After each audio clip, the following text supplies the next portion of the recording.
नमस्कार मित्रांनो, तर आज मी तुमच्यासोबत पनीरची रेसिपी शेअर करत आहे। त्यासाठी लागणारं साहित्य आहे मॅरिनेट केलेलं पनीर आहे, याला हळद मीठ आणि मिरची पावडर लावली आहे, बारीक चॉप केलेला कांदा आहे, पुन्हा बटर मसाला आहे थोडासा, पुन्हा आलं लसूण चॉप केले बारीक आणि कोथिंबीर आणि टोमॅटो।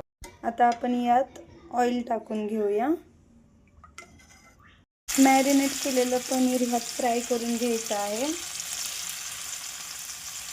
आता याच ऑइलमध्ये आलं लसूण जे चॉप केलं आहे ते टाकायचं आहे। आलं लसूण चांगलं भाजलेलं आहे। आता याच्यात कांदा टाकत आहे। हा चॉप केलेला कांदा चांगला भाजून घ्यायचा। कांदा छान भाजलेला आहे। आता यामध्ये आपण टोमॅटो पेस्ट टाकून घेऊयात। टोमॅटो पेस्ट पण छान भाजून घ्यायची आहे।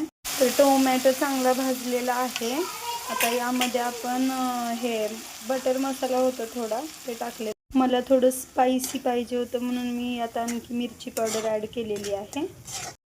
थोडंसं मीठ घालायचं आहे चवीप्रमाणे। आता हे पनीर फ्राय केलं होतं हे ह्याच्यात टाकत आहे मी।